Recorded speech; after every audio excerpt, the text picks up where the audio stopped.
Hello everybody, I'm Chantal. I'm Cody. This is Unit 10, Northern Nonsense. So we are having a look at Canada specifically and how they are trying to deal with the spread of the coronavirus, of course. But yeah, around the world, I would say most countries are taking measures to try and stop the spread of corona. Take measures. Take measures. And Canada is no different. For international travelers, they do expect that you have a 2 weeks quarantine once you get back. But they had an extra requirement from the 22nd of February that has made people feel a little angry, and they're not very happy about that.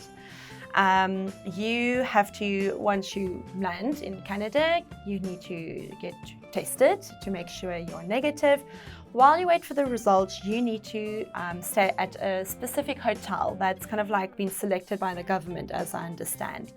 You have to book and pay for 3 nights stay while you wait for your results. If you are negative, you can spend the remainder of your quarantine at home, which is great. Mm-hmm. But unfortunately, these hotels can also be really expensive. And this is where the problem comes in. Remainder.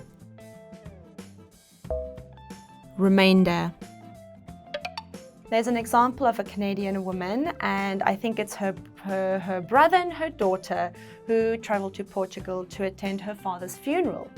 On their return, they of course had to be tested, and they had to pay more than, I think, $3,000. It was about $3,400 for 3 nights. Wow. To wait for their test results. And they got it very quickly. After 15 hours, they were all tested negative. And she said, they basically were served slop for breakfast. So it wasn't anything fancy. Slop.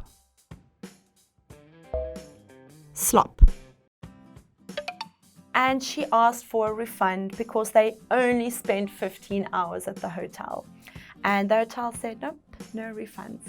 And that has angered many people because it does feel like a bit of a money-making scheme. Mm-hmm. And so people are questioning, what is the real purpose of this? What new restrictions do overseas travelers face? Or let's just say in general, what restrictions do they face in Korea? Well, there is a mandatory 2-week quarantine upon arrival, whether you test positive or negative. Right. And so that's kind of a caveat there. You Yes. still have to do it. But one additional one in the last, I think, 4 to 5 months they created was foreigners, non-Korean citizens, have to get tested in the country they're coming from. Yes. They have to show a negative test, but then also get tested here. Mandatory. Mandatory. And now for the language focus. First up, for, on end. For example, during monsoon season, it usually rains for days or weeks on end. And for mine, it's only 2. So for my example, I spent hours and hours baking and decorating a cake only to drop it in the end. That's it for our preview section. Please join us for the review.